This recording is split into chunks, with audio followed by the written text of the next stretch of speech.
ஒரு ஆண்னு வச்சுக்கிறோம். பிறந்த தேதி 23 இருந்து ஆண்களுக்கு பெண்களுக்கு இல்லை நான் சொல்கிறது இது. ஏன்னா ஆண்களாக இருந்தால் என்ன செய்யும் அப்படின்னா, சொந்தக்காரங்க வீட்டுக்கு அவ்வளோவா போக மாட்டாங்க. கூட பிறந்தவங்களுடைய அவ்வளோவா பேச்சுவார்த்தை இருக்காது, லிமிட்டாக தான் இருக்கும். என்னென்னா என்ன அதோட தான் நிற்கும். இயற்கை கரெக்டாக வேலை செய்யும், பிரபஞ்சம் வந்து கரெக்டாக வேலை செய்யும். இது வரைக்கும் யார் இந்த இதை சொல்லியிருக்க அவசரப்பட்டு எனக்கு தெரிஞ்ச ஒருத்தங்க என்கிட்ட வந்து ட்ரீட்மெண்ட் போயிட்டு வந்தாங்க. சொல்லலை, ட்ரீட்மெண்ட்டுக்கெலாம் போயிடாதீங்க, உடம்பை புண்ணாக்கிறாதீங்க, உங்களை குழந்தை பாய்க்க மட்டும் தள்ளி போகும்னு நான். இப்போ அடுத்தபடியாக இப்போ அண்ணன் சொன்னார் எண் கணிதத்தில் வந்து பணம் பொருள் அதுன்ட்டு அவர் மாநில அவர் தனியாக சொன்னார். இப்போ அடுத்து வர்றவங்களை பார்த்தீங்கன்னு வச்சுக்கோங்க, எண் கணிதத்தில் இந்த குடும்பமெல்லாம் எப்படி நடக்குது. இப்போ எண் கணிதத்தில் எல்லாம் என்ன சொல்லுவாங்க, அதாவது எண் கணிதம் அது பிறவி எண் அந்த எண் இதனால் வந்து உங்களுக்கு பணம் கிடைக்கும் இப்படியெல்லாம் இருப்பேன். இப்போ பேச வர்றவர் குடும்பத்தை பற்றி பேசுகிறாரு. அதாவது எண் கணிதத்தில் குடும்ப நிலை அப்படிங்கக்கூடிய அந்த ஒரு டாப்பிக்கை அழகாக பேச வந்திருக்காரு. அவருக்கு முதல்ல ஒரு கைதட்டணும் நம்ம. ஏன்னா நம்ம அண்ணன் சிவகுமார் ஐயா வந்திருக்காரு. அவரை வந்து நம்முடைய சரவண பவ ஜோதிட அறிவாலயத்தின் சார்பாக வருக வருக நான் வரவேற்று அவருக்கு முதல்ல ஏற்கனவே சொன்ன மாதிரி தான் தங்கப்பாண்டியன் ஐயா கூப்பிட்டு சொல்லிட்டார், என்னுடைய ஃபேவரெட்டு ஹீரோயின்ஸ் எல்லாம் வந்திருக்காங்க, அவங்களுக்கு முதல் மரியாதை பண்ணுங்கன்னு சொன்னார். அவர் உண்மையில் சொன்னார். அதனால தான் முதல்ல அவரோட மரியாதையை நம்ம முதல்ல பண்ணிவிட்டு அடுத்து நம்மளுடைய சரவண பவ ஜோதிட அறிவாலயத்துடைய மரியாதையை செலுத்துவோம். ஐயா அவர்களை வருக வருக நான் அன்போடு வரவேற்கிறோம்.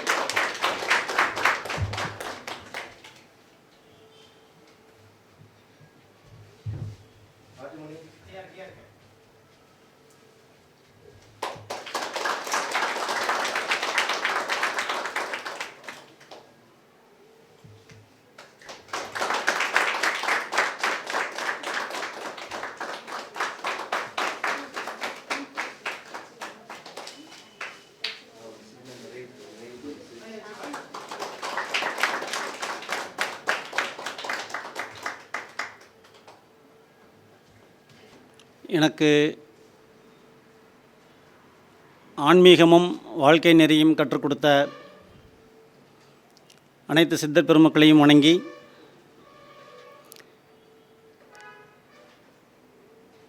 எனது ஜோதிட வழிகாட்டிகளாய் மற்றும் வாழ்க்கைக்கும் வழிகாட்டியாய் திகழும் பரிகார செம்மல், ஜோதிட வல்லுனர்,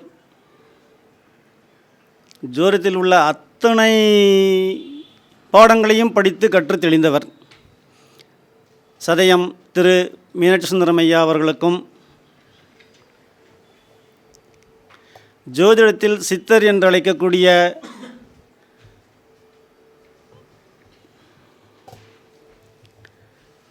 பெயரியல் ஆசான், இன்று இவரை போல் ஜோதிடம் பலன் கூறுவதற்கு நபர்களே இல்லை எனும் அளவிற்கு தன்னை உயர்த்தி கொண்ட மதுரையைச் சார்ந்த திரு என்ஜே குமரனையா அவர்களுக்கும், பிரசன்னம்னு எத்தனையோ முறை இருக்குது, அதையெல்லாம் தாண்டி தனக்கென்று ஒரு வழியை நிர்ணயித்து கொண்டு அனைவரது புருவங்களையும் உயர்த்தி பார்க்க செய்கின்ற அருமையான நபர் திருச்சியைச் சார்ந்த திரு ஜானகிராமனையா அவர்களுக்கும்,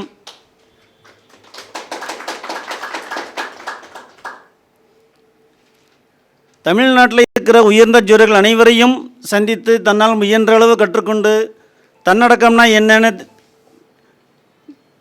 கற்றுக்கிட்டு தன்னை வெளிக்காட்டி கொள்ளாமல் அனைத்து திறமைகளையும் தன்னகத்தே கொண்டுள்ள சேலத்தை சார்ந்த அருமை நண்பர் திரு நாராயணமூர்த்தி அவர்களுக்கும், இன்று தமிழகத்தின் மிகச்சிறந்த ஜோதிடர்களில் முதல்வரும் அருமையான உள்ளத்திற்கு சொந்தக்காரருமான கோவில்பட்டி திரு தங்கப்பாண்டியன் ஐயா அவர்களுக்கும்,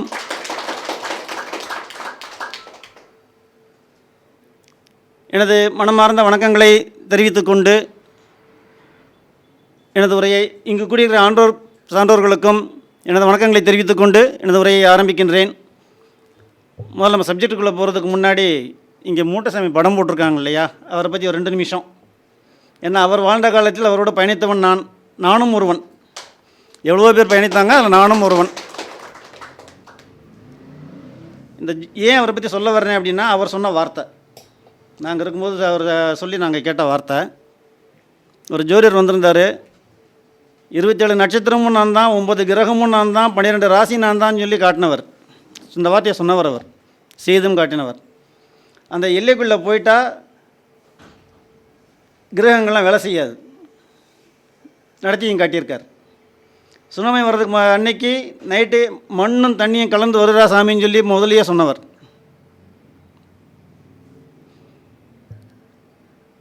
அந்த கல் இருக்குல்ல, உட்காந்துருக்கார்ல, அந்த கல் வெறும் மண்ணு கிண்ணுமா சேருமா இருந்தது. மழை பெஞ்ச நேரம் அன்றைக்கி போயிருக்கேன், மாலை நேரம் அன்றைக்கி போயிருக்கேன். என்னையும் இன்னொருவரையும், அவர் யாருன்னு தெரில, அவர் 2 பேரையும் கூப்பிட்டாரு. போனோம். நீ தண்ணி கொண்டு வந்து ஊற்று, இவன் தேய்ச்சி கழுவுவான்னு அவரை சொன்னார். என்னை தண்ணி கொண்டு வந்து ஊற்ற சொன்னார். நான் அங்கே தண்ணி வந்து ஒரு மண்ணில் தட்டு இருந்தது. அந்த மண் பார்த்தா தானே, அந்த சின்ன பள்ளத்தில் கொஞ்சம் தண்ணி இருந்துச்சு. அந்த தண்ணியை தட்டில் கொண்டு வந்து ஊற்றிட்டு வந்த போய் ஒரு முறை கழிட்டு போய் உட்காந்துட்டாப்புல. அங்கேருந்த மதுரையை சேர்ந்த மற்ற நண்பர்கள்லாம், சார் விட்டுறாதீங்க அப்படின்ட்டு சொல்ல இதை தூண்டி விட எனக்கு கொஞ்சம் உற்சாகப்படுத்தினாங்க. அந்த தண்ணியை கொண்டு போய் ஊற்றி நானே தேய்ச்சி கழுவி கொடுத்த கல் தான் அந்த கல்.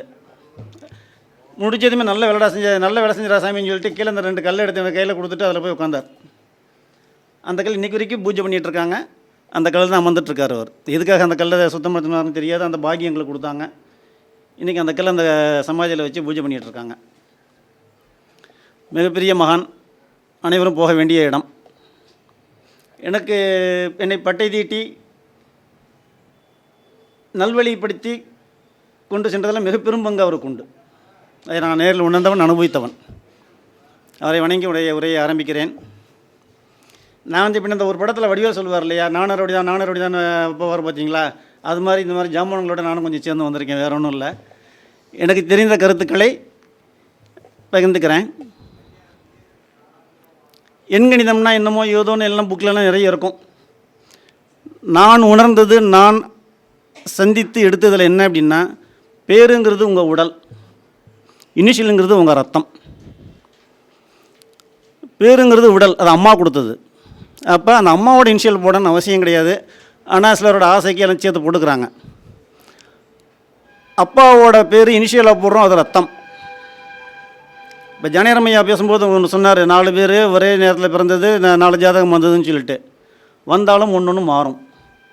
அப்பா வேறு, இனிஷியல் மாறும், இடம் மாறும், இனிஷியல் தேதி மாறும். இனிஷியல் மாறும்போது அந்த குணநலங்கள் மாற ஆரம்பிச்சிருமா? இந்த மாதிரி நிறைய செக் பண்ணி பார்த்துருக்கோம். ரெட்டை குழந்தைங்க பிறந்திருந்தாங்க அப்படின்னா தேதி ஒன்று தான், நேரம் ஒன்றா தான் இருக்கும், இனிஷியலும் ஒன்றா தான் இருக்கும். ஆனால் பேர் மாறும், ஒரே பேராக இருக்காது, பேர் மாறும். அப்போ அவங்களோட குணநலனும் மாறத்தான் செய்யும். இதே மாதிரி நிறைய அனலைஸ் பண்ணி எடுத்ததில் இது வரைக்கும் எந்த மேடையிலையுமே நான் எந்த எண்ணையும் குறிப்பிட்டு நான் பேசுனதே கிடையாது. பொதுவாக தான் பேசுவேன். இந்தந்த மாதிரி கேரக்டர் இருந்தால் எப்படி நடந்துக்கணும் அப்படின்னு தான் இது வரைக்கும் பேசியிருக்கேன். இது வரைக்கும் எண்களை நான் சொன்னதில்லை. இன்றைக்கி மதுரையை சார்ந்த திரு சதயம் மீனாட்சி சுந்தரம் ஐயா அவர்கள் தலைமையில், என்ஜி குமரன் ஐயா முன்னிலையில், இதே ஜானகிராமன் ஐயாவும் இருக்கார், நாராயணமூர்த்தி சாரும் இங்கே இருக்கார், எல்லார் முன்னிலையும். இதை விட எனக்கு கற்றுக் கொடுத்த மூட்டசாமியோட ஆசீர்வாதத்தோடு இருக்கிற இந்த இடத்துல நான் முதல்ல நான் எண்ணை சொல்லியே நான் சொல்கிறேன். நான் அந்த எண்களையும் சொல்லியே நான் சொல்கிறேன். நான் இந்த பாக்கியம் கிடைச்சது பிறவி பையன்னே சொல்லலாம். ஏன்னா எனக்கு வழிகாட்டுறவங்க முன்னாடியே இன்றைக்கி எடுத்து சொல்கிற அளவுக்கு இருக்கேன். பிறந்த தேதி 23 இருக்குது. ஒரு ஆண்னு வச்சுக்கிறோம். பிறந்த தேதி 23 இருந்து ஆண்களுக்கு, பெண்களுக்கு இல்லை நான் சொல்கிறது இது. ஏன்னா ஆண்களுக்கு இதே 23 எடுத்தோம்னா ஆணும் பெண்ணுக்கும் ஒரே மாதிரி இருக்காது. ஆணுக்கு ஒரு முறையும் பெண்ணுக்கு வேறு மாதிரி தான் வேலை செய்யும். ஆண்களாக இருந்தால் என்ன செய்யும் அப்படின்னா, சொந்தக்காரங்க வீட்டுக்கு அவ்வளோவா போக மாட்டாங்க. கூட பிறந்தவங்களோடையே அவ்வளோவா பேச்சுவார்த்தை இருக்காது, லிமிட்டாக தான் இருக்கும். என்னென்னா என்ன, அதோடு தான் நிற்கும். அதே திருமணமானதுக்கு திருமணத்துக்கு அப்புறம் போவோம். இவங்களுக்கு எந்த ஃபீல்டில் இருக்காங்களோ அந்த ஃபீல்டில் டெக்னிக்கலாக ரொம்ப ஸ்ட்ராங்காக இருப்பாங்க. ஆனால் கேட்டால் எதுவும் சொல்ல மாட்டாங்க. எப்படின்னு கேட்டால் அப்படி தான்ப்பா அப்படின்ட்டு போயிடுவாங்க. இவங்க ஐடி ஃபீல்டில் இருக்காங்கன்னா ஐடி ஃபீல்டில் டெக்னிக்கலாக ரொம்ப ஸ்ட்ராங்காக இருப்பாங்க. அடுத்தவங்க சொல்ல மாட்டாங்க, எப்படி என்னன்னு சொல்ல மாட்டாங்க. அவங்க அப்பாவுக்கோ இல்லை அம்மாவுக்கோ யாரோ ஒரு ஆளுக்கு உடல்நலம் இல்லாமல் டேப்லெட் எடுத்துகிட்டு இருப்பாங்க. இவங்களுக்கு பெண் பார்க்க போகும்போது இவங்க யாரையாவது காதலித்தால் அந்த பெண்ணுக்கு வேகமாக திருமணம் ஆயிரும். அதே பெண் பார்க்க போகிறாங்க அப்படின்னா குறைஞ்சது 2-3 வருஷம் 4-5 வருஷமாவது பொண்ணு பார்ப்பாங்க. ஏன்னா இவங்க இப்போ எந்த பொண்ணை போய் பார்க்கணும், அந்த பொண்ணுக்கு வேறு மாப்பிள்ளைக்கு வேமா கல்யாணம் ஆயிரும். இது சில பேர் கிண்டலில் கேட்பாங்க, சார் இப்போ கல்யாணம் யாராவது இவங்களை மாப்பிள்ளை பொண்ணு பார்க்க குறை சொல்லலாமான்னு சொல்லி கேட்பாங்க. அவங்கள வேகமாக திருமணம், அந்த யாரை போய் பொண்ணு பார்க்குறாங்களோ அவங்களுக்கு வேகமாக திருமணம் ஆயிரும். கொஞ்சம் தாமத திருமணம், ஆனால் திருமணம் கண்டிப்பாக ஆகும். கல்யாணம் ஆகாதுன்னு கிடையாது, கண்டிப்பாக திருமணம் ஆகும். கொஞ்சம் தாமத திருமணம் ஆகும், அவ்வளோதான். சரி சார், குழந்தை கல்யாணம் ஆனது குழந்தை இருக்குமானா அதுவும் கொஞ்சம் தள்ளி போகும். ஆனால் குழந்தை பாக்கியம் கண்டிப்பாக உண்டு. அவசரப்பட்டு ட்ரீட்மெண்ட்லாம் போகணுன்னு அவசியமே கிடையாது. அப்படி கொஞ்சம் தள்ளி பிறந்ததுன்னா இவங்க முழுக்க முழுக்க கடவுளர்களோட புண்ணியம் பண்ணியிருக்காங்கன்னு அர்த்தம். கொஞ்சம் தாமத திருமணம், அவ்வளோதான். வாழ்க்கை இருக்கிறது சிறப்பாக இருக்கும். என்ன இவங்க செய்ய வேண்டியது என்னென்னா, ஒரு சின்ன நெகட்டிவ் என்ன அவங்ககிட்டனா, குறுக்கு வழியில் பெரிய ஆளாக முடியுமான்னு பார்ப்பாங்க. வேகமாக பெரிய ஆளாகணும், சமுதாயத்தில் வந்து இப்போ எல்லாம் பெரிய ஆளுன்னு சொல்லணும். அதுக்காக குடும்பத்தில் பெரிய ஆளாக வேகமாக சமுதாயத்தில் பெரிய ஆளாக முடியுமான்னு பார்ப்பாங்க. அது அவங்களுக்கு பிரச்சனையை கொடுத்துரும். அதை அப்படி ட்ரை பண்ணக்கூடாது. சரி, தொழிலில் இறங்கலாமா, தாராளமாக இறங்கலாம். ஆனால் என்ன செய்யணும் அப்படின்னா, கொஞ்சம் கொஞ்சமாக இன்வெஸ்ட் பண்ணி போகணும். அகலக்கால் வைக்கக்கூடாது. எடுத்தோடனே அகலக்கால் வச்சாங்கன்னா லாஸ் ஆகி உட்காந்துருவாங்க. அப்போ என்ன செய்யணும், உதாரணத்துக்கு சொல்கிறேன், ஒரு 100 ரூபா போட்டாங்க அப்படின்னா அதில் ஒரு 10 ரூபா வருதுன்னா அடுத்த 10 ரூபாய் போட்டு 110, அடுத்து ஒரு 120, இப்படி போனாங்கன்னா ஜெயிச்சிடலாம். எடுத்ததும் ஒரு 1000 ரூபா போடுறேன் அப்படின்னு போட்டாங்கன்னா, அகலக்கால் வச்சாங்கன்னா அது அவங்களுக்கு நட்டத்தை ஏற்படுத்தி கொடுத்து விடும். அதுக்கடுத்து தொழில் பண்ணலாமா வேண்டாமான்னு யோசிக்க வச்சுன்னு பயத்தை கொடுத்துரும். லைஃப் நல்லா தான் இருக்கும். ஆனால் திருமண பாக்கியம் கொஞ்சம் தள்ளி போகும், குழந்தை பாக்கியம் தள்ளி போகும். ஆனால் ரெண்டுமே உண்டு அவங்களுக்கு. சேஷன் பெண் ஆண்களுக்கு தானே, பெண்களுக்கு இல்லையா அப்படின்னா, இப்போ உதாரணத்துக்கு 22ஆம் தேதினு வச்சுக்கிடுவோம். 22ஆம் தேதி பிறந்த பெண்களுக்கு சொல்கிறேன், ஆணுக்கு சொல்லலை நான். பெண்ணுக்கு என்ன ஆகும் அப்படின்னா, கல்லூரி படிக்கிறாங்க அப்படின்னா படித்து முடித்ததும் அலைன்ஸ் வரும். காலேஜ் முடிக்கிற நேரத்தில் எல்லாம் முடித்ததுமே அலைன்ஸ் வரும். 20லேருந்து 23 வயசுக்குள்ளே வர அலைன்ஸை தாராளமாக கட்டி கொடுத்துடலாம். அப்படி இல்லை அப்படின்னா திருமணம் வந்து ரொம்ப தள்ளி போகும், 30 தாண்டிடும். இன்னொன்று அவங்களுக்கு என்ன அப்படின்னா, ஃபாரின் மாப்பிள்ளையாக நம்பி கொடுக்கலாம். ஏன் அப்படின்னா, கல்யாணம் ஆனதும் ஒரு வேளை குழந்தை பிறந்தது அப்படின்னா 2 பேரும் சேர்ந்து ஒரே இடத்துல இருக்க முடியாது. பிறந்த ஒரு விட்டு தள்ளி தான் இருப்பாங்க. இன்னொன்று 2 பேரும் ஒரே இடத்துல இருக்க முடியாது. கணவன் மனைவியும் சேர்ந்து இருக்கிறதுல கொஞ்சம் சிரமங்கள் இருக்கும். அதுக்கு வெளியூரில் வேலை பார்க்குறாங்கன்னா ஒன்றும் பிரச்சனை இல்லை, அவங்க வாட்டுக்கு வாழ்க்கையை ஓடும். இல்லையா, குழந்தை பாக்கியம் தள்ளி போகும், தவறே இல்லை. ரொம்ப ரொம்ப புண்ணியம் பண்ணியிருக்காங்கன்னு அர்த்தம். வாழ்க்கையில் பின்னாடி ரொம்ப நல்லாயிருக்கும். ஆனால் குழந்தை பாக்கியம் உண்டு. கொஞ்சம் தள்ளி போகும், தப்பே இல்லை. 4-5 வருஷமாக கொண்டா தள்ளி போகலாம், பரவாயில்ல, கவலைப்பட வேணாம். ஆனால் குழந்தை பாக்கியம் உண்டு, புண்ணியம் பண்ணியிருக்காங்க, பின்னாடி வாழ்க்கை சிறப்பாக இருக்கும். என்னோட குழந்தை பாக்கியம் இல்லையே, ட்ரீட்மெண்ட்டு போமா, போய் உடம்பெல்லாம் கெடுத்துக்க வேணாம். நீங்கள் எங்கே போய் செக் பண்ணாலும் ஒன்றும் உடம்பு எந்த கோளாறும் காட்டாது, நல்லா இருக்குன்னு தான் சொல்லுவாங்க. அப்பயும் தள்ளி போகுது. இயற்கை கரெக்டாக வேலை செய்யும், பிரபஞ்சம் வந்து கரெக்டாக வேலை செய்யும். இது வரைக்கும் யார் இந்த இதை சொல்லியிருக்க அவசரப்பட்டு எனக்கு தெரிஞ்ச ஒருத்தங்க என்கிட்ட வந்து ட்ரீட்மெண்ட்டு போயிட்டு வந்தாங்க. சொல்லலை, ட்ரீட்மெண்ட்டுக்கெலாம் போயிடாதீங்க, உடம்பை புண்ணாக்கிறாதீங்க, உங்களுக்கு குழந்தை பாக்கியம் மட்டும் தள்ளி போகும்னு. நான் சார் இப்போ தான் சார் போயிட்டு வந்து மாத்திரைலாம் எடுத்துருக்கேன் சார், உடம்புக்கு ரொம்ப பிரச்சனை பண்ணுவோம் சார். நாங்கள் முதல்ல எடுக்காதீங்க, நிப்பாட்டுங்க அப்படின்னேன். ஏன்னா மருத்துவத்தை நான் குறை சொல்லலை. உடம்பு சரியாக இருக்க பிறகே மருத்துவம் எடுக்கணும். உடம்புல எதுவும் குறையில்லைன்ட்டாங்க, பிறகே மருத்துவம் தேவையில்லையே. குறையிருந்தால் தான் மருத்துவம். குறையில்லைங்கிறாங்க, பிறகு ட்ரீட்மெண்ட் போகிறீங்க, வீட்டில் தொந்தரவு பண்ணுறாங்க, அதுக்காக போய் சாப்பிட்டுட்ருக்கேன். ஒரு 2 வருஷம் வெயிட் பண்ணாங்க, குழந்தை பிறந்துருச்சு. அப்புறம் ரொம்ப எளிமையாக கொண்டு போகலாம். அதே மாதிரி 11ஆம் தேதி பிறந்திருந்தாங்க அப்படின்னா, ஆண் பெண் யாராக இருந்தாலும் சரி, தவறுகள் செய்தாங்கன்னா தண்டனை கண்டிப்பாக உண்டு. ரொம்ப நாள் கழிச்செல்லாம் இருக்காது, கூடிய சீக்கிரம் அனுபவிப்பாங்க. கண் பார்வை இழக்கும் அபாயமும் உண்டு. கண் பார்வை போச்சுன்னா அப்புறம் என்ன செய்வாங்க, வாழ்க்கையில் தடவிட்டி தெரிகிறதா? கண் பார்வை இழக்கும் வாய்ப்பும் உண்டு. சமுதாயத்தில் தலை நிமிர்ந்து நடக்க முடியாது, அசிங்கப்படுத்தி விடும். இல்லையா, உடலில் கோளாறை கொடுத்து வேறு மாதிரி பிரச்சனைகளை கொண்டு போய் விட்டுரும், சிரமத்தை கொடுத்துரும். இதே மூட்டை சாமியை என்ன சொல்லுவார் அப்படின்னா, வாழ்க வளமுடன் நேர்மையாகன்னு ஒரு வார்த்தையை சேர்த்துருவார். வாழ்க வளமுடன் நேர்மையாக. நீங்கள் நேர்மையாக இருந்தீங்கன்னா அவரை மாதிரி உங்கள் கூட இருந்து உங்களை கையை பிடிச்சி கூட்டிட்டு போகிறது யாருமே கிடையாது. அவர் கேட்குறது ஒன்று தான், நேர்மையாக இருக்கியா? பண்ண தப்புக்கு போய் சரண்டர் ஆகிட்டாங்கன்னு வச்சுக்கோங்களேன், ஐயா மன்னிச்சிக்க, இனிமேல் நான் ஒழுங்காக இருக்கேன், சரண்டர் ஆகிட்ட ஒழுங்காக இருந்துட்டாங்கன்னா உங்கள் கூடயே இருப்பார். நீங்கள் உணரலாம், கூடயே வருவார், உங்கள் கையை பிடிச்சிட்டு நான் நல்வழிப்படுத்தி கொண்டு போயிட்டே இருப்பார், அந்த அளவுக்கு. அப்போது இந்த 23க்கு சொன்னேன், 22க்கு சொன்னேன். இவங்க எங்கே பிரச்சனை எந்த மாதிரி இணையை சேர்த்து வச்சா நல்லாயிருக்குன்னு இருக்குது. 23ஆம் தேதி பிறந்தால் இவர் போய் பார்க்க போகிற பொண்ணுக்கு அடுத்து கல்யாணம் ஆயிடுது. அப்போ இவருக்கு பொண்ணுக்கு எங்கே போவார்? இவர் கல்யாணம் ஆகணும்ல, கல்யாணம் ஆகும், கொஞ்சம் தள்ளி போகுது, லேட் மேரேஜ் அவ்வளோதான், வேறு ஒன்றும் கிடையாது. ஆனால் அவசரப்பட்டு கல்யாணம் பார்க்குறாங்க, தள்ளி போகுது, வேறு ஒன்றும் கிடையாது. இவங்களுக்கு மாமனார் வீட்டில் ராஜபோக மரியாதை இருக்குங்க, கொடுத்து வச்ச மனுஷன். மாமனார் வீட்டுக்கு வரேன்னு சொல்லிட்டா போதும், அடுத்த வாரம் ஊருக்கு வரேன்னு சொல்லிட்டா போதும், மாப்பிள்ளை வரதுக்கு முன்னாடியே மாமனார் டிக்கெட்டு, சினிமா டிக்கெட் புக் பண்ணி வைப்பார். ராஜபோக மரியாதையாக இருக்கும்.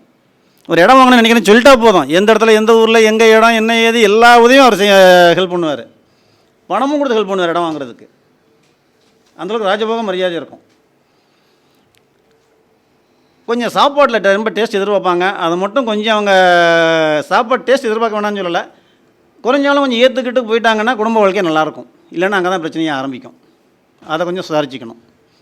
இப்போ நான் எதுவுமே அந்த குடும்பத்தில் அவங்களுக்கு எப்படி இருக்கணும்னு அந்தவங்களுக்கு நான் சொல்லலை. நான் இதே இன்னொரு எண்ணுக்கு சொல்கிறேன். நான் இது இப்போ நான் சொன்னது 23க்கு மட்டும்தான். 23னா 5, 14 5 தான், 5ஆம் தேதியும் 5 தான், 32 5 தான் எடுத்துட வேண்டாம். ஒன்றுக்கும் ஒவ்வொரு கேரக்டர்.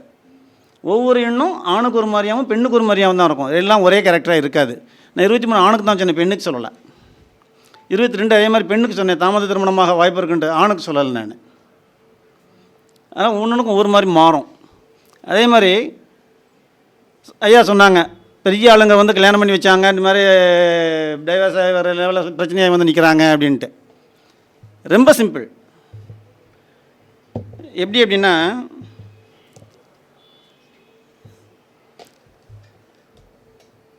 ஒரு மனுஷனுக்கு பிரச்சனை எங்கே வருது அப்படின்னா அவனோட கேரக்டரில் தான். உதாரணத்துக்கு சொல்கிறேனே, ஒருத்தர் என்ன செய்வார், புரோட்டாவும் போன்லெஸ்ஸும் ரொம்ப பிடிக்குங்க. நூடுல்ஸ் ஃப்ரைட் ரைஸ் இந்த மாதிரி தான் சாப்பிடுவார். நான்வெஜ் 3 வேளையும் பிரியாணியை போட்டால் பிரியாணியாக சாப்பிடுவார். அவர் அம்மா பிள்ளையாக இருக்கிற பொண்டாட்டிக்கு பூ வாங்கி தரனா கூட, அம்மா இந்த மாதிரி வெளியே போகிற பொண்டாட்டிக்கு பூ வாங்கி தரலாமான்னு கேட்டுட்டு அம்மா ஓகேனா தான் பூவே வாங்கி தருவார். அந்த கணவனும் அந்த பையனும் அந்த அவரோட மனைவியும் வீட்டில் ஒன்றா உட்காந்து சிரித்து பேசினாலும் இடையில வந்து அம்மா உட்காந்துக்குருவாங்க. சந்தோஷமாக இருக்க முடியாது.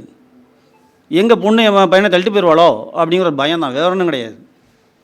ஏன்னா அந்த அம்மா வந்து அந்த பையனை வந்து சின்ன பிள்ளையிலேருந்து பொத்தி அந்த பையனுக்கு 15 வயசு வரைக்கும் கூடயே தான் படுத்துருப்பாங்க. அம்மாவோட தான் அந்த பையன் தூங்குவான். பாசம். ஏதாவது ஒரு புதுசாக ட்ரெஸ் ஒன்று வந்துருச்சு, ஷூ வந்துருச்சு, ஏதாவது ஒன்று புதுசாக ஒன்று வருதுன்னா உடனே பையனுக்கு வாங்கிட்டு வந்து கொடுத்துருவாங்க. படிக்கிறதுக்கு கூட என்னென்னா, அந்த பையன் கூட அம்மா உட்கார்ந்தா தான் படிப்பான். அந்த பையன் இல்லைன்னா படிக்க மாட்டான். அவனுக்கு நைட்டு ரொம்ப நேரம் ஆகும் தூங்குறதுக்கு, மொபைல் பார்க்கவோ இல்லை டிவி பார்க்கவோ உட்காந்துட்டு காலையில் அவனால் எந்திரிக்க முடியாது. ஸ்கூலுக்கு போகிறதுக்கு அடித்து பிடிச்சி எந்திரிச்சு ஓடணும். அப்போயும் அம்மா ஊட்டி விடணும். சாப்பாடு பிடிக்காது. டெய்லி என்ன செய்யணும், தயிர் சாதம், புளியோதரை, தேங்காய் சாதம், லெமன் சாதம் இந்த மாதிரி செஞ்சு கொடுத்தா சாப்பிடுவார். இல்லை நான்வெஜ் பிரியாணியாக கொடுக்கணும். 3 வேளையும் ஆம்லேட்டும் ஆஃப் பாயிலும் கொடுத்தா சாப்பிடுவார். அம்மா முன்னாடி கணவன் மணி உட்காந்து பேசிட்டாங்கன்னா அந்த அம்மா வந்து இடையில உட்காந்துக்குருவாங்க. 2 பேரும் சந்தோஷமாக இருக்கக்கூடாது. 2 பேரும் கெடுக்கிறதுக்கு என்ன வேலையோ அவ்வளோ வேலையும் அம்மா செய்வாங்க. ஏன்னா பையன் வந்து பொண்ணு கூட சந்தோஷமாக இருந்துட்டு பொண்ணு பேச்சை கேட்டு வெளியே போயிடக்கூடாது, தனியாக போயிடக்கூடாதுங்கிற பயம். இது போக கூட பிறந்த அண்ணன் தம்பிங்க யாராவது இருந்தாங்க அப்படின்னா அதில் கொஞ்சம் அவங்களுக்கு வாழ்க்கை சரியில்லைன்னா, வேலைக்கு போக லேட் ஆகுது அப்படின்னா முழுக்க இவரோட வருமானம் பூரா வந்து அவங்களுக்கு போய்கிட்டு இருக்கும். தன்னோட குடும்பத்துக்கு கவனிக்க மாட்டார். இங்கே தான் பிரச்சனையை ஆரம்பிக்கும். அந்த பொண்ணு வந்து டார்ச்சர். அந்த பொண்ணு வேறு வீட்டு பொண்ணு தானே, தன்னோட தம்பிக்கோ அண்ணனுக்கோ இவர் அவ்வளோ தூரம் கவனிக்கிறவர், தன்னை நம்பி வந்த மனைவியை அவ்வளோ கவனிக்க மாட்டார். அங்கே தான் பிரச்சனையை ஆரம்பிக்கும். கொஞ்சம் கொஞ்சமாக அவங்க வீடை பற்றி கொஞ்சம் அசிங்கமாக பேச செய்ய இந்த மாதிரிலாம் பிரச்சனைகள் வரும்போது அந்த இடத்துல அங்கே என்ன செய்வாங்கன்னா, இந்த பெண் எப்படி நோட் பண்ண ஆரம்பிச்சிருவாங்கன்னா, இந்த பெண் எங்கள் நம்ம குடும்பத்தை பற்றி அவங்க வீட்டில் சொல்லிடுவாளோ அப்படிங்கிற சந்தேகத்தில் அந்த பொண்ணை வந்து நோட் பண்ண ஆரம்பிச்சுட்டு வேறு மாதிரி யாரோடையும் பேச விட மாட்டாங்க, யாரோடையும் பழக விட மாட்டாங்க. தன்னோட கண்ட்ரோல்லையே தன் பக்கமே இருக்கிற மாதிரியே காட்டிக்கிடுவாங்க. அந்த பையனோட அம்மா இருக்காங்க இல்லையா, மாமியார், அந்த பொண்ணோட மாமியார் இருக்காங்க இல்லையா, 60 வயசுலேயே மேக்கப் போட்டு பஜார் பக்கம் போயிட்டு வரணும்பாங்க. கூட இந்த பொண்ணு அந்த அம்மாவுக்கு வேலைக்காரி மாதிரி கூட போயிட்டு வரணும். இதுலேயே அந்த பொண்ணு கொஞ்சம் கெட்டிக்காரியாக இருந்தானா அத்தை மாமியாரை பார்த்து எல்லாம் நீங்கள் தான் ஆக ஓகன்னு பெருமையாக பேசி அவங்க கூடயே இருக்க மாதிரி கட்டிட்டாங்கன்னா கொஞ்சம் தப்பிச்சிக்கலாம். பையன் வந்து ரொம்ப நல்லவன் வல்லவன், உலகத்தில் நீ தான் சிறந்தவன் அப்படின்ட்டு உயர்வாக பேசினாங்க அப்படின்னா அந்த பையன் வந்து சந்தோஷமாக ராணி மாதிரி வச்சுருப்பான். இந்த பையனை பற்றி சின்ன குறை அவங்க அம்மாட்ட சொல்லிட்டான்னு வச்சு, இந்த பொண்ணு சொல்லிட்டான்னு வச்சுக்கோங்க, டம்முன்னு தூக்கி போட்டு மிச்சிரும். பிரச்சனை தான். அதுக்கடுத்து அந்த பிரச்சனையை தீர்த்து வைக்கிறதுக்கு யாராலையும் முடியாது. இந்த பெண் வந்து அந்த பையனோட அம்மாட்ட கூட சொல்லக்கூடாது. இந்த பெண் அவங்க அம்மா, இந்த பெண்ணோட அம்மா அப்பாட்டையும் யாரையும் உறவினர் யார்ட்டையும் எதுவும் சொல்லக்கூடாது. உயர்வாகவே பேசிட்டு வரணும். தப்பே பண்ணாலும் உள்ள நல்லவர் வல்லவர் ஊரில் உலகத்தை சிறந்தவர் இப்படியே பேசிட்டு வரணும். ஏதாவது குறை சொல்கிறாங்க தனியாக இருக்கும்போது மெதுவாக அமைதியாக வரணும்னு சொல்லிக்கிட்டு விட்டுறணும். அடிக்கடி சொன்னால் பிடிக்காது, அங்கே தான் பிரச்சனைகளே வர ஆரம்பிக்கும். இந்த மாதிரி கேரக்டரை பிடிச்சி நம்ம கொண்டு போனோம் அப்படின்னா எவ்வளோ பெரிய பிரச்சனைகள் இருந்தாலும் நம்ம தீர்த்து வைக்க முடியும். இது வரைக்கும் 100 டைவர்ஸ் கேஸ் மேலே சேர்த்து வச்சுருக்கோம். இப்படி தான் கேரக்டர் பேஸ் தான். எந்த கேரக்டர் உள்ள பெண்ணை சேர்க்கணுன்னு இருக்குது. சரி சேர்த்தாச்சு சார், என்ன செய்யலாம் அப்படின்னா 2 பேரில் ஒரு ஆள், கணவன் மனைவி 2 பேரில் ஒரு ஆள் ஃப்ளெக்சிபிளாக இருப்பாங்க, ஒரு ஆள் ஸ்டப்பான இருப்பாங்க, பிடிவாதத்தோடு இருப்பாங்க. அந்த ஃப்ளெக்சிபிளாக யார் இருக்காங்களோ அவங்களுக்கு வந்து நம்ம சொல்லி கொடுத்துடலாம். எந்த மாதிரி சூழ்நிலையில் எந்த மாதிரி பிரச்சனை வந்தால் நீங்கள் எப்படி இதை கையாளணும் சொல்லி கொடுத்துருவோம். அவ்வளோதான். ஒரு 2 செட்டிங் கேரக்டரை வச்சு சொல்லும்போது 2 பேரும் வரவங்க உண்மையை சொல்ல மாட்டாங்க, பொய் தான் சொல்லுவாங்க. கணவன் மனைவியை குறை சொல்லுவாங்க, மனைவி கணவனை குறை சொல்லுவாங்க, உண்மையை சொல்ல மாட்டாங்க. அப்போ இந்த மாதிரி கேரக்டர் பேஸாக நம்ம போடும்போது இந்த மாதிரி அம்மா பிள்ளைன்னு ஒரு வார்த்தை கேட்டால் ஆமான்னு சொல்லிட்டாங்கன்னு வச்சுக்கோங்க, முடிஞ்சு போச்சு. அப்போ அவர் எப்படிலாம் பிஹேவ் பண்ணுவாருன்னு இருக்குது. அப்போ அவங்களை எப்படி நீங்கள் கையாண்டா எந்த இடத்துல பிரச்சனை வரும், எப்படி கையாண்டா பிரச்சனை வராதுன்னு சொல்லி கொடுத்துடலாம். இன்னொரு பெண் இருக்குது, இதே மாதிரி பெண்களை பற்றி நம்ம கேட்கலாம். நீங்கள் எப்படி சாப்பாடு விட டிஃபன் விரும்பி சாப்பிட்டீங்களான்னு ஒரு வார்த்தை கேட்டால் போதும், ஆமான்னு சொல்லிட்டாங்கன்னா அந்த பெண் எப்படிலாம் எதிர்பார்ப்பாங்க, அந்த பெண்ணின் எதிர்பார்ப்பு எப்படி இருக்கும், அந்த பெண்ணுக்கு கேரக்டர் எப்படி இருக்கும், அப்போ எப்படி எங்கே பிரச்சனைகள் வந்தால் நம்ம எப்படி பிரச்சனை சமாளிக்கலாம்னு சொல்லிட்டு விட்டோம்னா அவங்க வாழ்க்கை சிறப்பாக போய்கிட்டு இருக்கும். இப்படி தான் கொண்டு போகிறோம். பொதுவான அட்வைஸ்லாம் கிடையாது. லவ் பண்ணுறாங்களா, பொதுவான அட்வைஸாக அப்பா பாரு, கௌரவத்தை பாரு, வசதியை பாரு, வாய்ப்பை பாரு, இதெல்லாம் சொன்னால் ஏறாது. என்ன அவர் புரிஞ்சுக்கிட்டாரு, எனக்கு அவரை தெரியும் இவரை தெரியுமாங்க, அதெல்லாம் வேலை செய்யாது. அந்த பையனோட கேரக்டர் என்ன, உன் கேரக்டர் என்ன, 2 பேர் கேரக்டர் ஒத்து போகுமான்னு கேளுங்க. அப்போயே கையை வரும், ஆமாம் அப்போயே அந்த பையன் சொல்லியிருக்கான் எனக்கு பிடிக்காதான் அப்படிங்கும். அப்போ பிடிக்கலாம் நேசிக்கிறது, அதுக்கு வழி என்ன?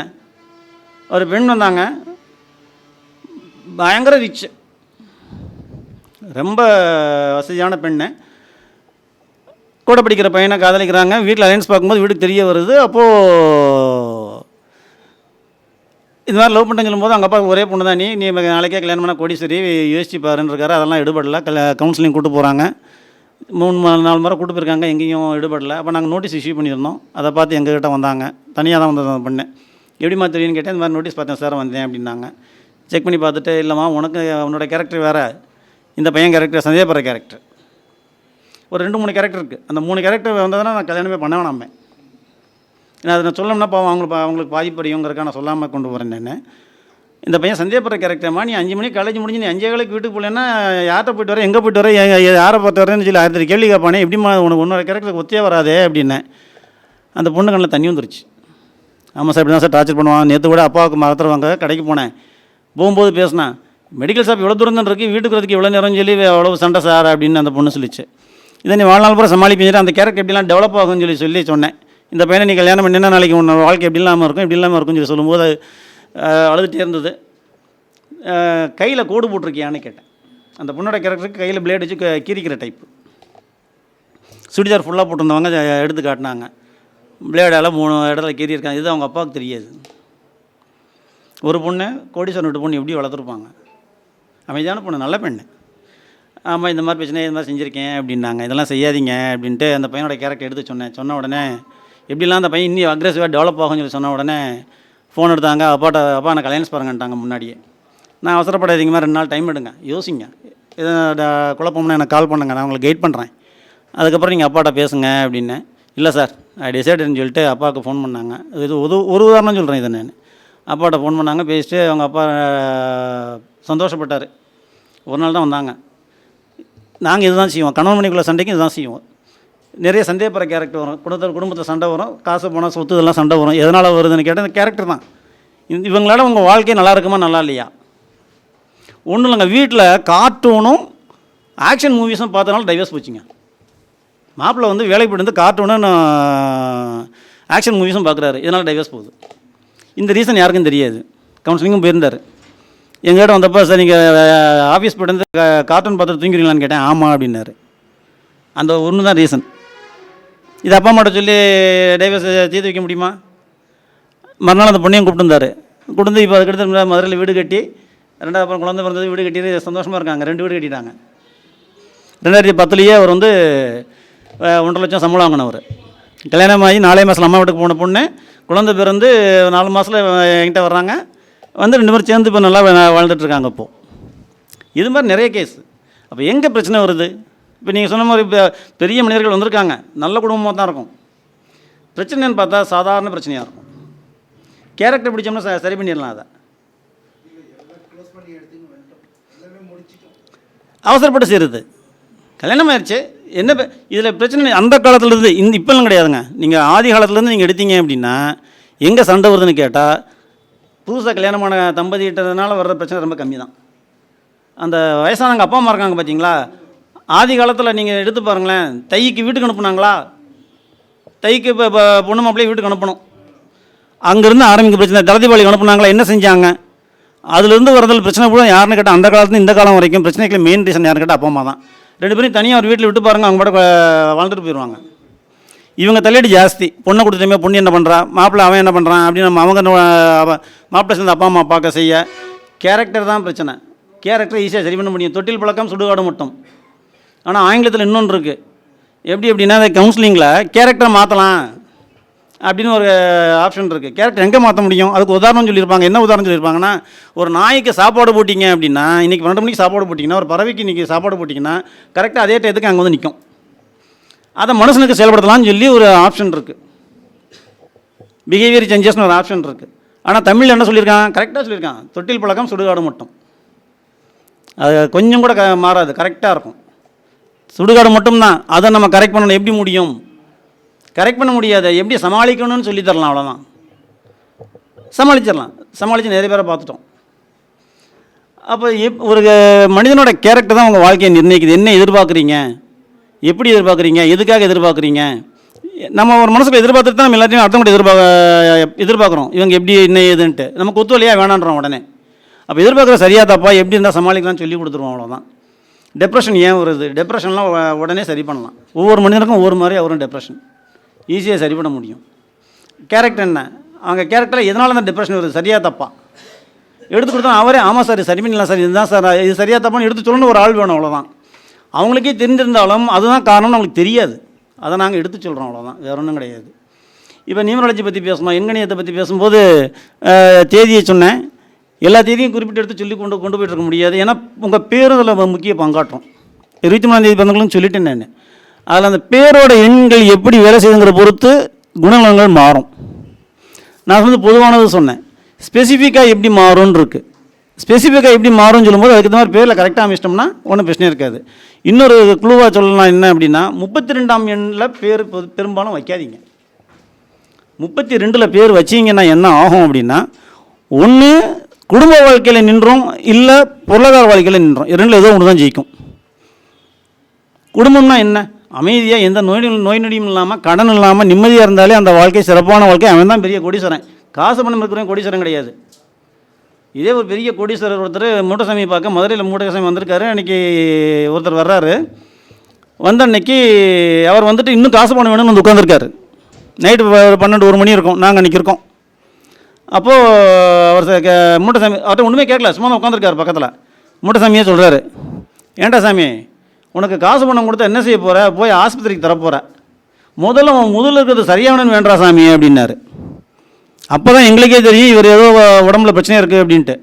அப்புறம் எந்திரிச்சு வரும்போது என்ன சார் உங்களுக்கு எதுவும் ஹெல்த்தில் ப்ராப்ளம் இருக்கான்னு கேட்கும்போது அவர் மல்லாக்க படுக்க முடியாது, முதுகில் ஃபுல்லாக புண்ணு, ரொம்ப நாளாக ட்ரீட்மெண்ட் எடுத்துகிட்டு இருக்காரு, க்யூர் ஆகலை. அது சரியானு வேண்டா, உனக்கு நான் கொடுத்தேன்னா போய் ஆஸ்பத்திரி தான் தருவேன் அப்படிங்கிறாரு அவர். அப்போ காசு பணம் தந்தால் கோடீஸ்வரனா? கிடையாது. நோய் நொடி இல்லாமல், எந்த குறைபாடு இல்லாமல், மனசு சந்தோஷமாக கணவன் மனைவியோட இப்போ வாழ்ந்தா, சந்தோஷமாக வாழ்ந்தால் அவன் தான் பெரிய கோடீஸ்வரன். நிம்மதி உள்ள வாழ்க்கை, அதை விட ஒன்றுமே வேணாம். இருக்க இடம், நல்ல உணவு, நல்ல உடை போதும். ஆனால் நம்ம என்ன செய்கிறோம், அடுத்தவங்களை பார்த்து ஆசைப்பட்றோம். அங்கே தான் பிரச்சனைகளே வர ஆரம்பிக்குது. நமக்கு உள்ளது அதே மாதிரி பரிகாரம்லாம் சொன்னாங்க இல்லையா, ஜெயராம் ஐயா சொன்ன பரிகாரத்தை பற்றி, அதெல்லாம் சாந்திப்படுத்தத்தான். அது செஞ்ச பெரியாளெல்லாம் இது செஞ்ச பெரியாளெல்லாம் போய் பணத்தை இழந்து அவர் பெரியாளாகிட்டு இருக்கீங்க. உங்கள் பணத்தை இழந்து நீங்கள் இன்னும் நட்டமாக தான் போய்கிட்டு இருக்கீங்க. அப்படின்னு எல்லாரும் செஞ்சிட மாட்டாங்களா? இவ்வளோ பேசுகிறோம்ல, பசியை நிப்பாட்ட ஏதாவது ஒரு பரிகாரம் சொன்னாங்கன்னா சம்பாதிக்கணும் அவசியமே இல்லையே, நம்ம பாட்டுக்கு இருக்கலாமே. பரிகாரங்கிறது வந்து இந்த ஐயாலாம் சொல்லுவார், பரிகாரம் ரொம்ப சிம்பிளாக சொல்லுவார், ஆன்மீகத்தில் தான் சொல்லுவார், கொண்டு போவார், ரொம்ப எளிமையாக கொடுப்பார். மக்களை ஏமாற்றி சம்பாதிக்கணுங்கிற அவசியம் இல்லைன்னு கொண்டு போவார் அவர். எது முடியுமோ அதை செய்வாங்க, இருந்தால் நம்ம மட்டும் வர போகிறாங்கன்னு கேட்பார் அவர். இல்லாதவனுக்கு வழிகாட்டுறதுக்கு தான் ஜோதிடம். தெம்ப கொடுக்கணும். இந்த திருப்பூரில் ஒரு கல்யாணம் நடந்தது, 3 கோடி ரூபா செலவு பண்ணி கல்யாணம் பண்ணாங்கன்னு சொல்லி சொன்னாங்க. அதில் ஜோதிடம் பார்த்த காசும் அடக்கம், அந்த பாவம் ஜோதிடரையும் சாரும். அப்போ ஒரு ஜோதிடம் இருக்கிறவங்க என்ன செய்யணும், நல்லபடியாக நல்ல பொருத்தமாக எடுத்து தரணும். வந்ததுக்கு திருப்திப்படுறதுக்காக ஒரு ஜாதகத்தை எடுத்து கொடுத்துட்டீங்கன்னா அந்த பாவம் உங்களுக்கு தான்.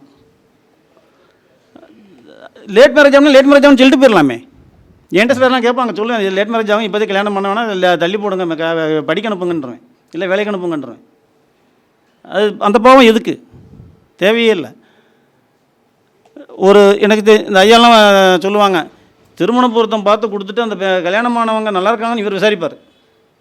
என்கிட்ட சொல்லியிருக்கார். அவங்க நல்லா இருந்தால் தான் இவருக்கு நிம்மதி. நல்லா இருக்காங்க அப்படிம்பார்.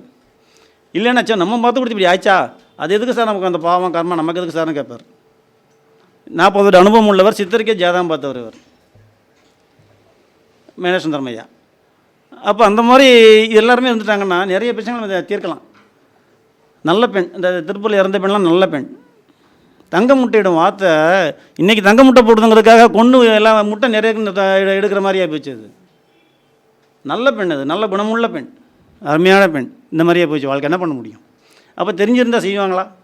சேர்த்து வைக்கலாமா ஜாதகத்தை? வாய்ப்புக்கு நன்றி கூறி சரவணபவ ஜோதிட நிறுவனர் திரு பரணி பரதையா, எனக்கு ரொம்ப பிடிக்கும் அவரை. எளிமையான மனிதர். எது சரி தனக்கு சரின்னு தோணா சொல்லுவார், இல்லைன்னா சொல்ல மாட்டார். அதே மாதிரி செலவழுத்து வைக்கணும் அப்படின்லாம் நினைக்க மாட்டார். இதை பண்ணால் போதுங்க, ரொம்ப எளிமையாக எல்லோரும் நல்லா இருக்கணும்னு நினைக்கிற நல்ல உள்ளத்துக்கு சொந்தக்காரர். அனைவருக்கும் நன்றி கூறி விடைபெறுகிறேன். நன்றி, வணக்கம்.